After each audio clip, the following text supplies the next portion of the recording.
Hey guys, welcome to the Real Life Podcast. Today it is such a treat we have for you guys. My dearest friend and mentor, Robin Jones Gunn, is here. We're going to talk about motherhood and bringing up daughters and how to just welcome them into womanhood. She has a new book out that came out yesterday. Yes. It's called Preparing Your Daughter for Womanhood, and we are just so excited for this conversation. Thank you so much for being here, Robin. Oh, it's just so fun because we love to get together and talk anyway, so why not put a mic in front of us for I know, and usually it always happens where we meet together, we have this great conversation, I'm like, this needs to be recorded. For those who don't know Robin, she is an author. She has written so many books. How many books do you have? It's over 100 now. 100 books that you've written? Mm-hmm. That's so crazy. I know it is.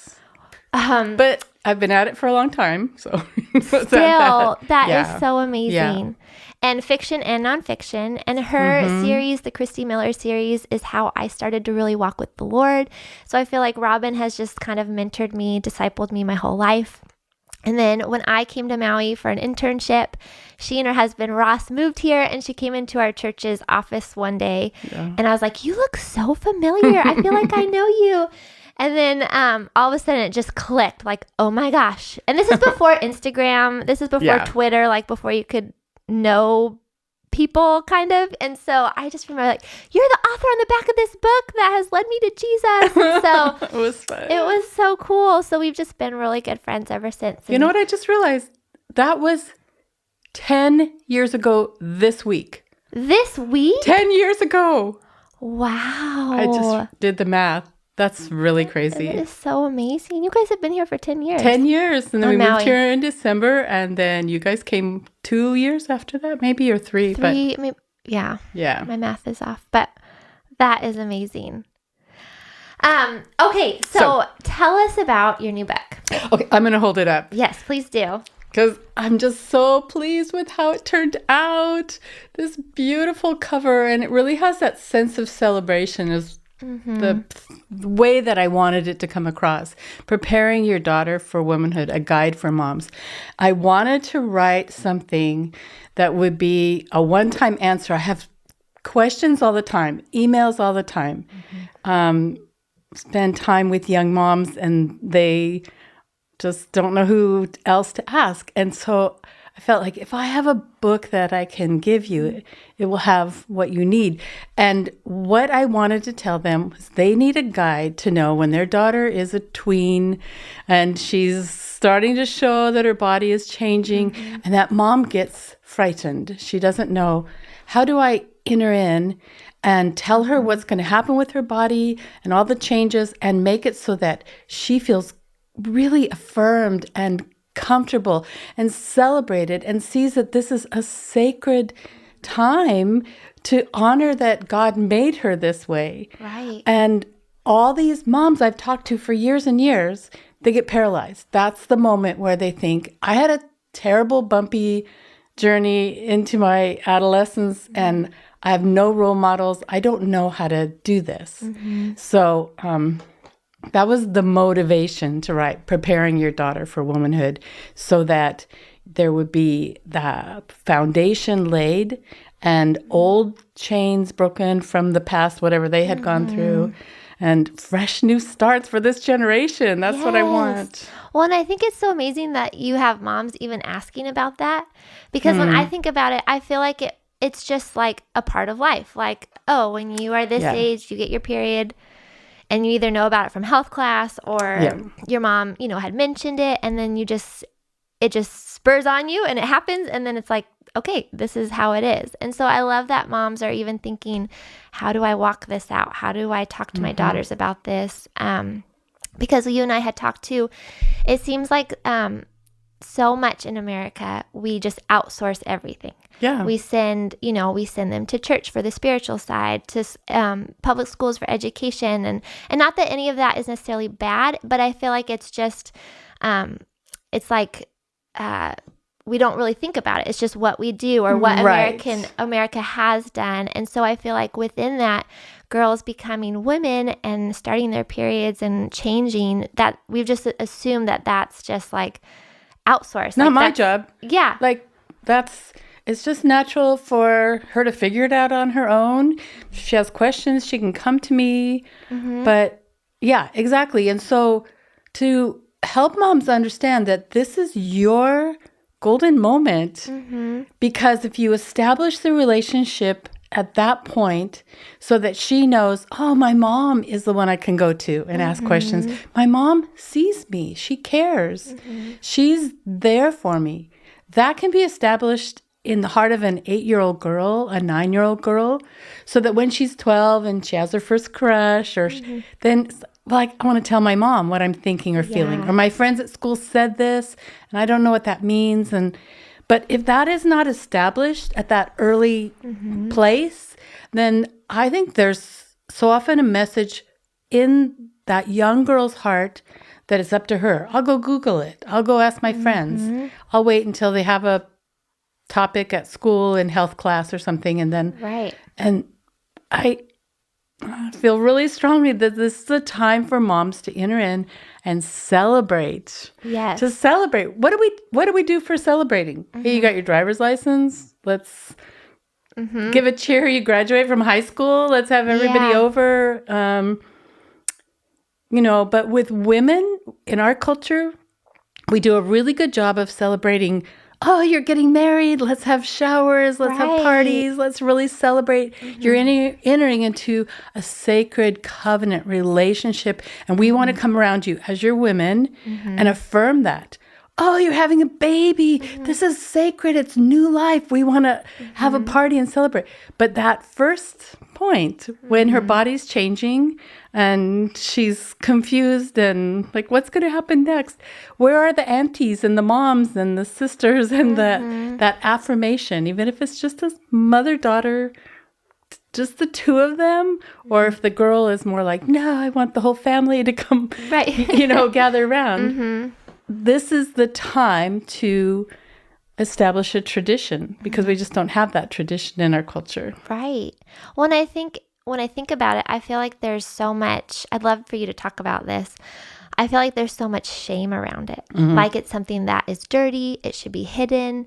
It's gross. Like we hate it. Like, oh, it's that time of the month, instead of something that, and I love that you talk about this, because I feel like you're presenting it as there's no shame. Like, this is beautiful. This is how the Lord made us. This is something that makes us really unique. And so I'd love for you to speak on that, because I think a lot of people have shame around this. And so then they don't know how to handle it with their daughters, or it's just like something you just do practically. Yeah. But I would love for you to talk about the beauty of it. And then also for women who maybe have shame around it, how to heal from that Absolutely. Aspect. I'm gonna tell you a little bit about my story, which you already know, but I'll tell you. I was 10 years old. I had no idea. I thought I was dying. I really did. It's not funny, Alyssa. I had what year was this? Pretty sheltered when I was 10 years old. Okay, this is 70s?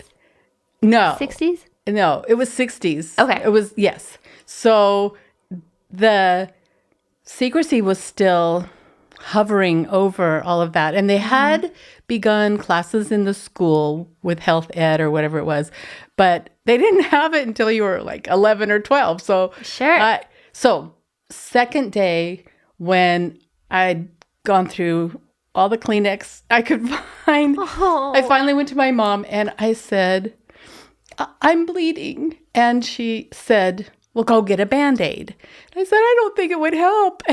She said, why not? And I just kind of like, I had no words. I didn't know.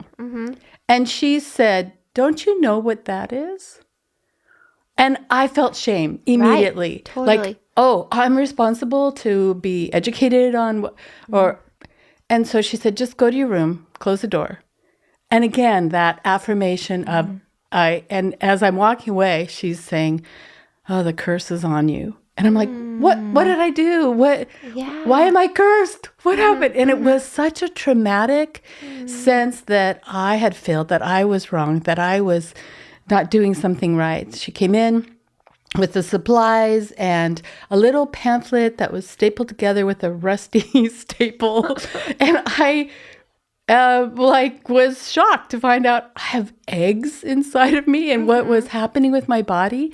And then I did what I needed to do, and we had dinner and nobody said anything. And I just felt that sense of, this is what it means to be a woman. It means you have to sit down, shut up, and not be a problem and endure the curse or so. I don't know. Right. And so then truly by the time I was 12 and 13, like I never told my mom my first kiss, or I never like invited her into anything else that was really confusing or intimate. Yes. Yeah. And so that pattern I found when I started doing research for the book, that I'm not alone, especially women of my generation and before, you know, my grandma's generation, just all the way through, that you keep it as quiet and not be drawing any attention to yourself.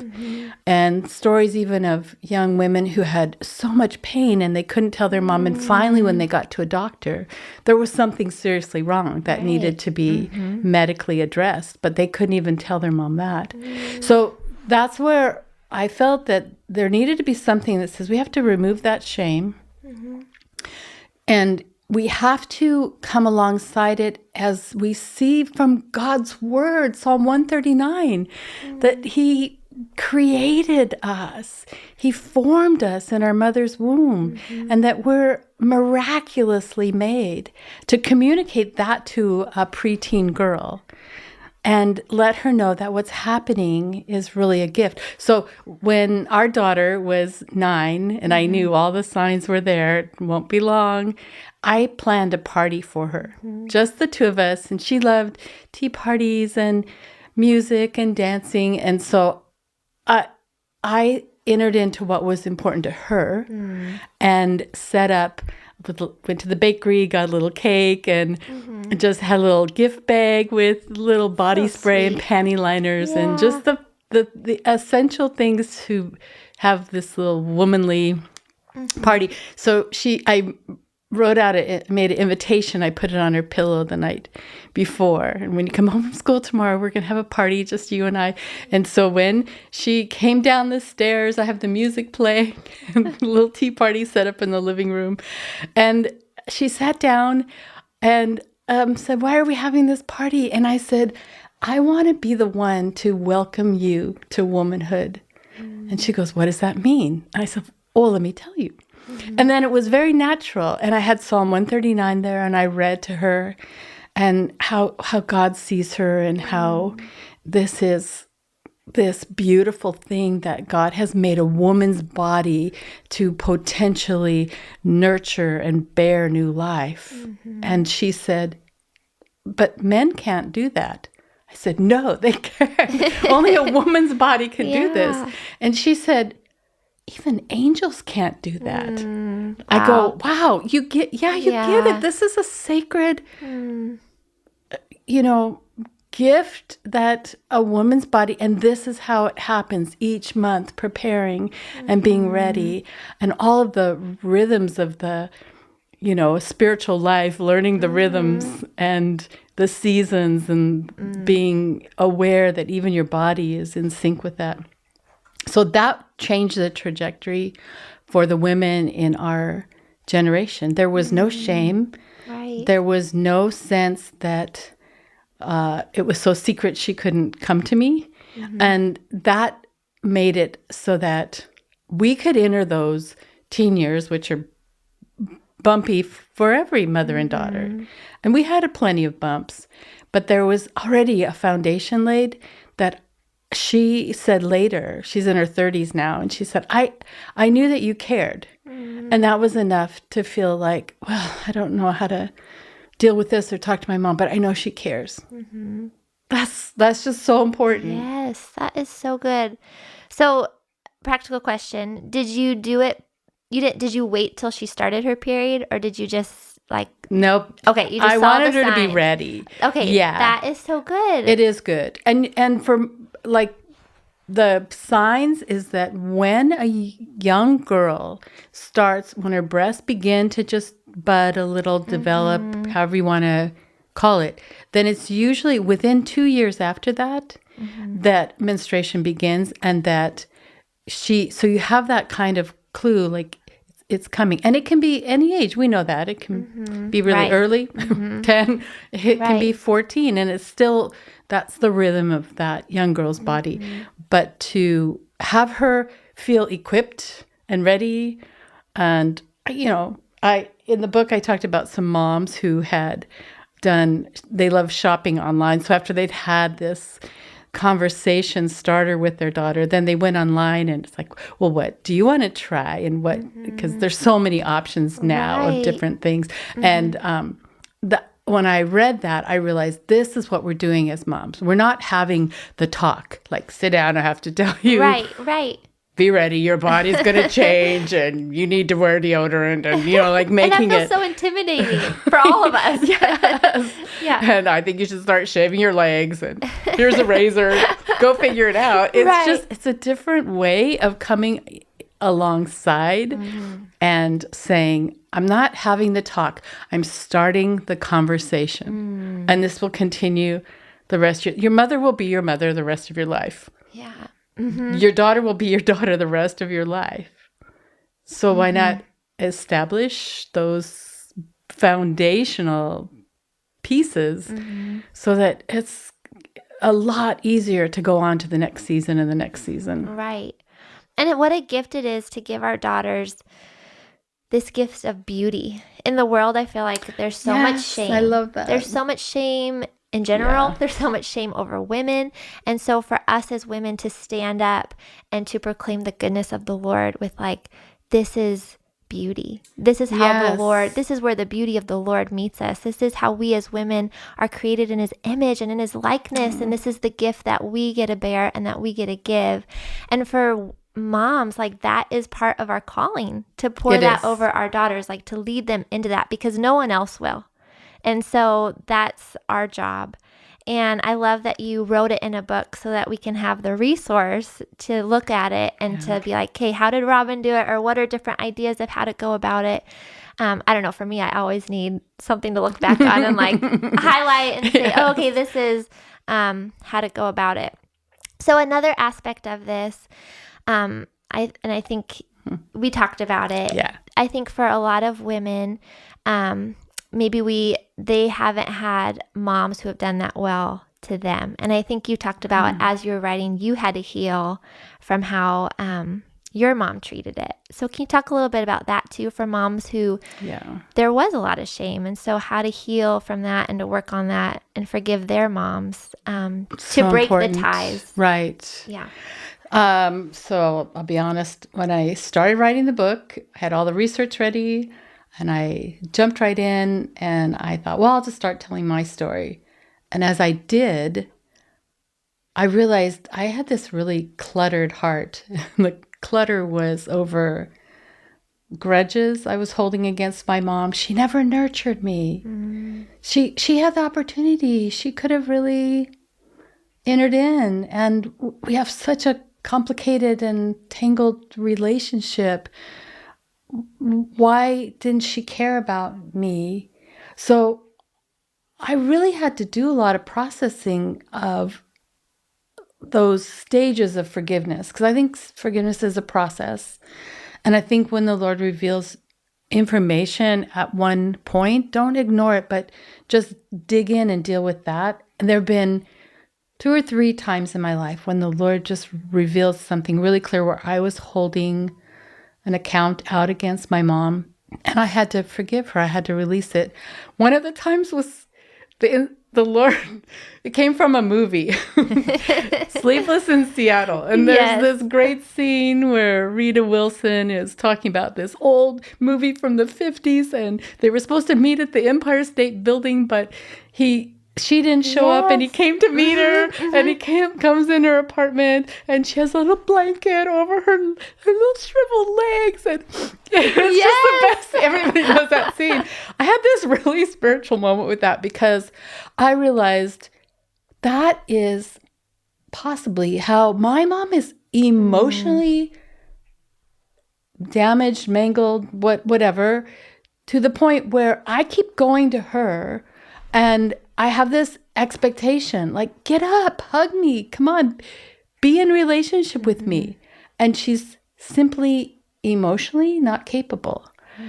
And so that was this big, I journaled a lot. I went to scripture and I came out of that revelation thinking, okay, I can make a choice then. My mom cannot or will not come to me, but I can go to her. And if I truly believe that Jesus has filled me with his love and his grace and his forgiveness, I can go to her and just pour that out on her. Because the more I pour out, he just fills me back up. It's no loss. It's just, I have so much that I can give to you out of that abundance. And so I started doing that. So it was sort of this, oops. You're okay, sorry. I'm getting excited. I was afraid I was going to knock it over here. But I have that ability to be the one to be in that adult relationship with my mom, to give her that affirmation that I longed for. So I started doing that first by forgiving her, and then and when you forgive, you have to be specific. Like, what? It's not just, okay, I forgive my mom. Well, what am I forgiving her for? My mother did not enter in and nurture me. I had to, like when I was journaling, I had to write that down. That was the hurt. And so for you to go to the soul level hurt of what was missing or what was lost or what you've been grieving and you didn't even know it, identify what that is, and then choose from the heart to say, I don't hold that debt against her anymore. I've been waiting all these years for her to start, it's like continually presenting to her an invoice, or here's a bill, and here's services not rendered, you didn't, and here's all the itemized things, and here's at the bottom like 90 days overdue, right. 10 years overdue, and just adding to that bill. And when we look at how the Lord has forgiven us, it's like paid in full. It's all removed. And he tells us to give that love to others. Our own mother. Can I hold all this account against her and really say that I'm following the Lord? I couldn't. So I actually made a list. It was like diagramming a sentence. This is the core hurt. My mother didn't nurture me. She didn't see me. She didn't affirm me. And that hurts. And then all these other like moments. And then I took that and I prayed over and I said, I choose from my heart to release, to give this to Jesus. He paid the debt. Here, just paid in full, Lord. You take care of it. I won't hold this account against her anymore. I won't keep presenting the bill. Like, when are you going to pay?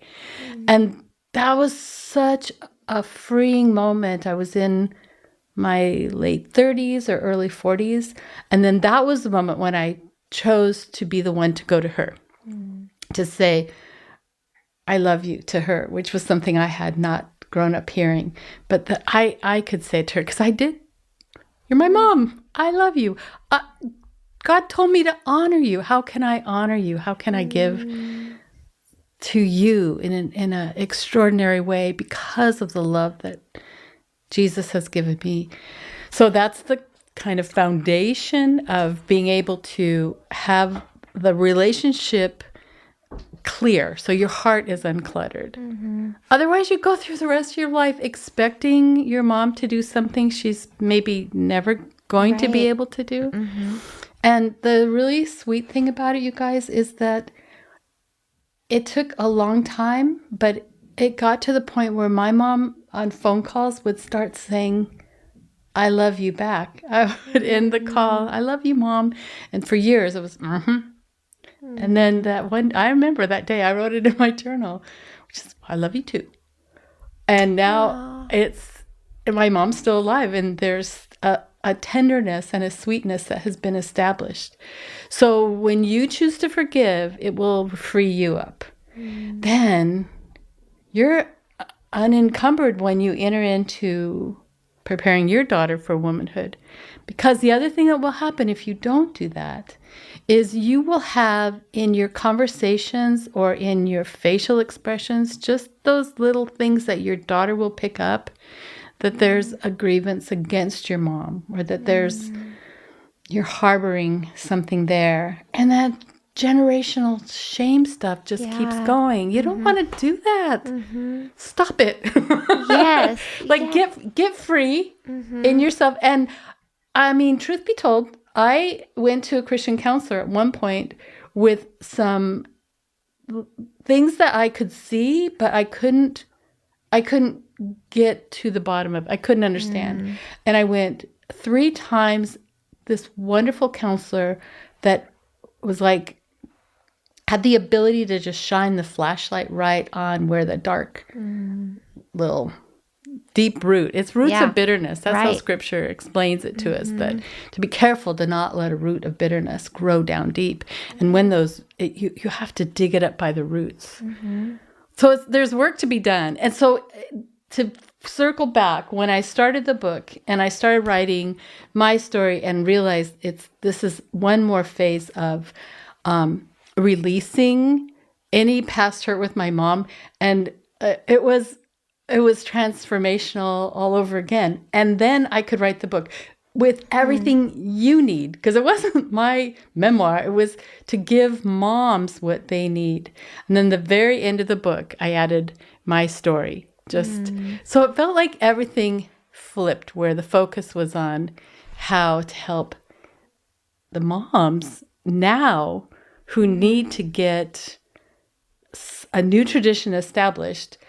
But I wanted to be personal as well. So that part's all in there, but it's not the whole overwhelming, let me tell you my story. Right. It's all there.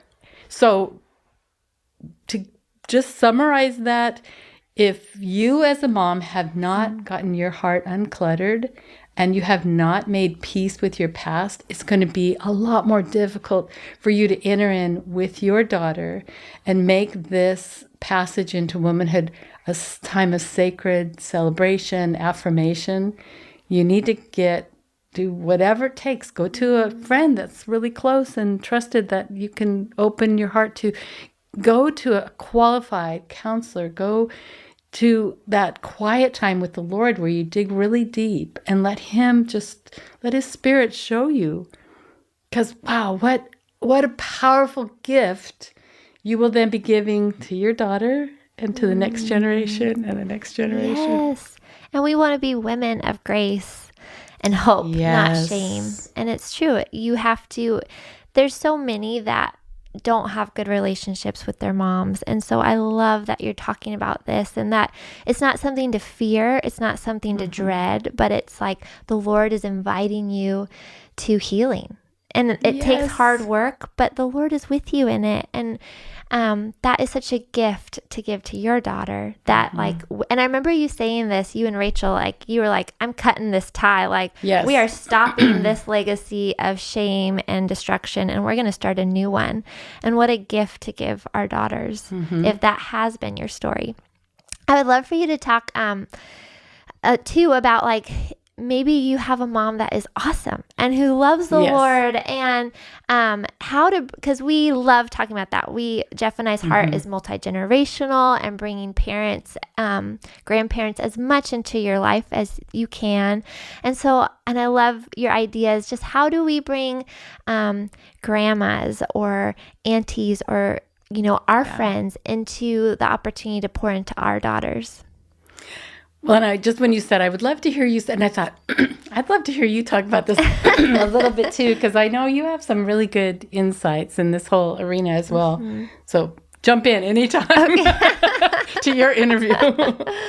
Well, I think it's just my biggest heart, even when I was little, one of my biggest prayer requests was that my parents would be close to my kids. And so I think it's such a gift that we have, that we get to live close to them, and that they have such a sweet relationship with my kids. And I feel like it's a gift too, because sometimes my mom will say something about my kids that I couldn't put into words, or like, oh, I couldn't perceive that about them. That's such a gift that you get to see them in this way and speak that life over them. And so, when we were talking about this, girls can enter womanhood as early as like 8, which I didn't think much about. But then I came home and I was like, oh my gosh, see, that's like 2 years for Kinsley. So it is something on my mind. And, my biggest heart is to bring my mom and Jeff's mom, and, we have such a great community here of girlfriends. I do, that I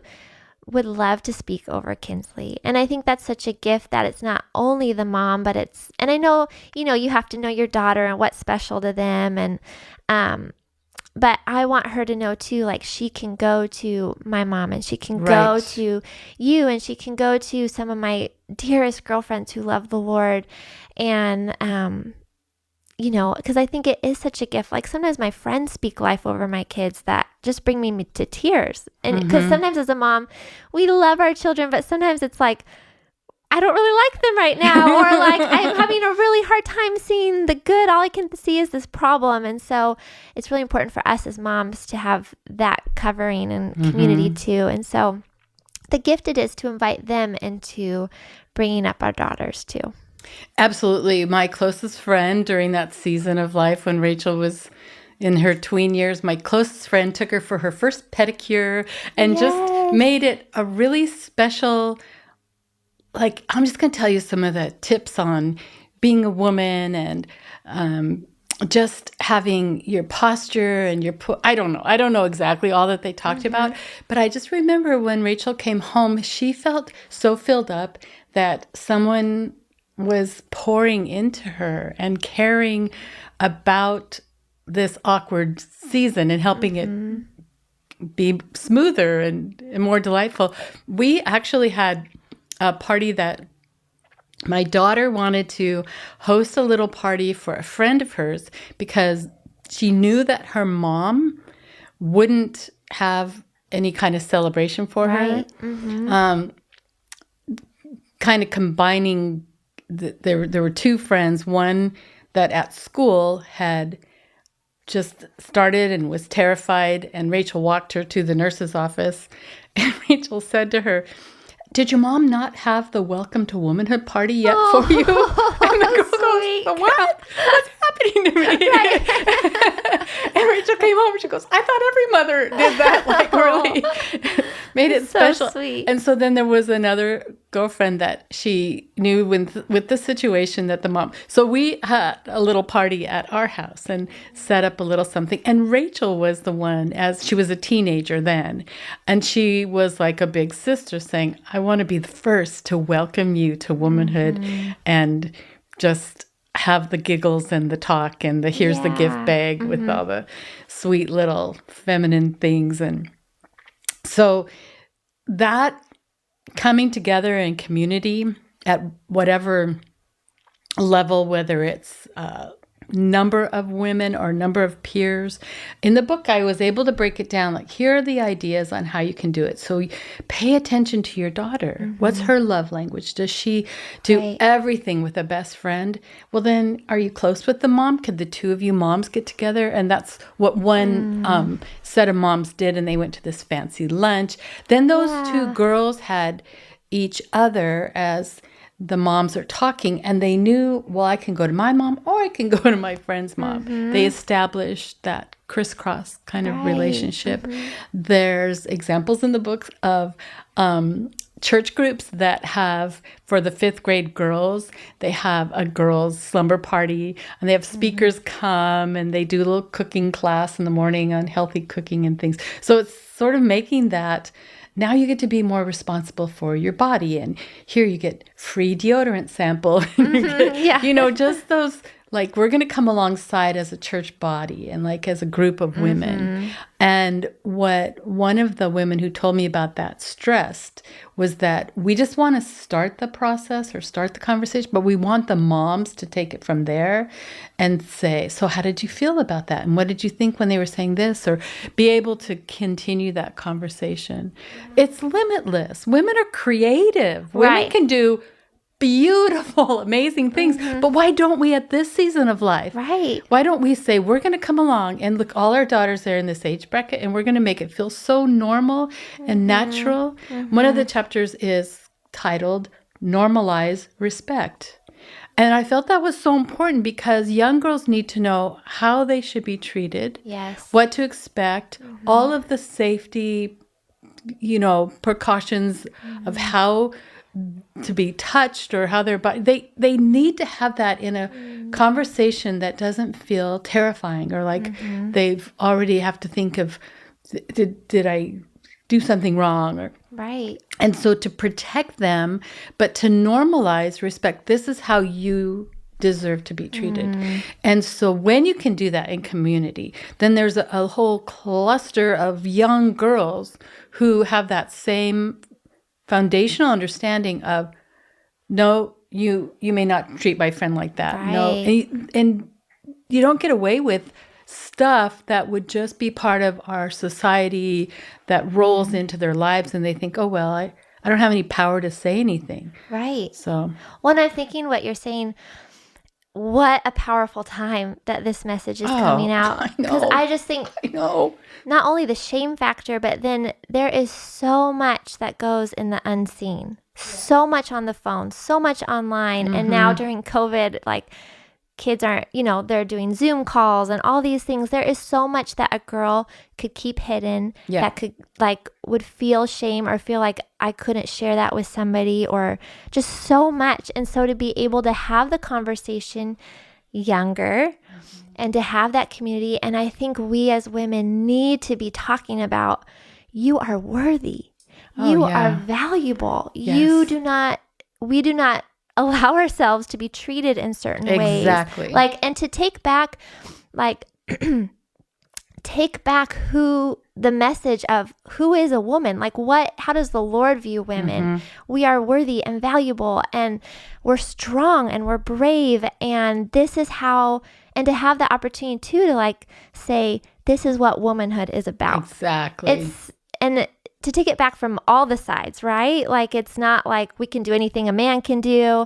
But it's also not like we're just here to have tea parties. It's like we are women that are made in the image of God, called on his mission, strong and brave, and can do what the Lord has called us to do, and given gifts to bear life. This is the message we get to share with our daughters. And I think the enemy has had such a foothold on it for so long, of just keeping it in the hidden and the shame, and just kind of put away. I shouldn't be talking about any of this, instead of redeeming it and saying, this is what being a woman is about. Alyssa, I love it when you preach. Go, girl. Preach it. But what an opportunity. Exactly. All of that. It could be, and knowing what your daughter's love language is. Maybe it's a superhero party. Maybe it's a kinfolk, super cute succulents on the table, making little pedophores. It could be so many things, women we need to reclaim and tell our daughters, this is what being a woman is, and it's a gift. For you. This is what being a woman looks like for you. You don't want a lot of fuss. You don't want, but you just want fact. Where's the biology book? I want to see what the parts look like. I want to know what, I want a stethoscope for my birthday. Okay, then I want to enter in and make that what's of value to you, to establish that respect. You have a lot of respect already for the human body because you're so curious about it. I want to build on that and not force you into a tea party when the last thing you want to do is put a dress on. I know, exactly. But that for you to understand that, exactly what you said, that deep value. There's a beautiful word in Hawaiian that Alyssa and I hear often, living here in Hawaii, and it's kuleana. It's a complex word. It means responsibility, but it's a little more layered in Hawaiian because it means that it's a symbiotic relationship, that one side has the ability and has what's needed to give to the other side, and this side chooses to respect and take on their responsibility to give to this side. I mean, it's in nature, and but also I see it as a mom that my kuleana is that I have it within my power to be the truth teller in my daughter's life. I have the ability to speak to her in a way that will go deep and will create a bond that will take us into the years ahead. I could forfeit that kuleana. I could say, oh, well, somebody else, she can Google it, or if she has questions, she'll come to me, or I don't know what to say. I would just fumble it and I make it worse. No, those are lies. To say, this is my holy responsibility. And like Alyssa was saying, well, I'm going to reclaim this. I'm going to say in this generation, no more of this secrecy and this harassment of the enemy to make it such a shameful thing or all hidden. But it's now going to be in a beautiful open space of light where I'm taking the responsibility to start the conversation with you so that we can grow together from here. So that kuleana responsibility, I'm taking my part, and that allows the daughter to come along, and it grows into something it's really beautiful when I see what has happened in my relationship with my daughter and know that was the Lord's doing, and it's marvelous in our eyes. Like the Bible tells us, there's those points in relationships, those times when you look back and say, that was essential. That was a crucial point in the relationship to build that bridge. And I was equal to the task because the Lord made me so. I stepped up and I did it scared, but I did it, right? I took that responsibility. And there's so much room for do-overs. I talk about that in the book too. Okay, so your daughter's 17 and you never did anything and now she won't talk. So I have a whole example of a mom, how she sort of reconstructed that relationship and had really good results. Yeah. So everything's redeemable. It's never too late. But it's that mom taking that responsibility of, I am that person in your life, and I want to be. And I love what you're saying too. I feel like perhaps you're a grandma listening and you get it, and you didn't do this with your daughter. You can have a do-over by doing it with maybe your granddaughters or maybe with other girls who their mom won't step into that place, being able, or maybe you don't have children of your own and you're an auntie, and mentors and stepmoms. Yeah. What a beautiful thing for a stepmom to come alongside and say, this is how much I care for you. This is how deeply I love you and want to be part of your life from here on. Like, don't relegate it to, well, I'm not her mom, or you are that person. You were in that mom position. I love it. Okay, last question of the day, so we can wrap up. What do you think is the greatest gift that you can give your daughter? Now having, a daughter in your 30s, looking back, what do you think was like the highest calling or the greatest gift as a mom that you gave your daughter? I think that because of how my daughter is created by God, that again, it's back to her love language. It was the gift of time to listen and to stop everything and let her know that when she came to me, especially those times she's upset or she's very, very quiet, so she's really going through something. But I think the greatest gift I gave was to stop everything and just let her know that I only had eyes for her, that my heart was wide open, like the welcome mat is out, and tell me, like, I'm here, I'll listen. I spent many years practicing. I put this in the book too, because I think it's really helpful for moms. I practiced what I call a listening language. I kind of figured it out. It's probably other people who are more qualified in counseling have better ways of saying it, but how I figured it out with my kids is that when they started talking, that I would stop and I would listen, and my response could only be, oh. I mean, it's a really small vocabulary because it gave them the freedom to go. Because there were many early years where they would just start saying, well, this happened, or la la, and I wanted to give them advice. Well, let me tell you right now, that's not the way to go. And I would interrupt and just kind of squelch the fire in their belly on whatever they were dealing with. So when I let them just kind of burn out everything and talking, and after, and again, this is in the book, so it's helpful. So you just make those sounds like the listening language. The second thing you do is that as soon as they finished, you say, how do you feel about that? And if you have sons, that is so important, because young men need to get in touch with their feelings and to stop and go, well, I feel like it's unfair, or I feel like I wasn't, whatever, the injustice of it or something. So you ask them, how do you feel about that? And then you just keep going, oh, Then the next thing you ask them is, what are you going to do about it? Because that's helping them mature. That's helping to bring them into a place of responsibility for the things they're struggling with. And they might just tell you what they want to do about it, or I want to go punch him in the nose, or, but then the last thing is just letting them have that place of sort of ownership of it.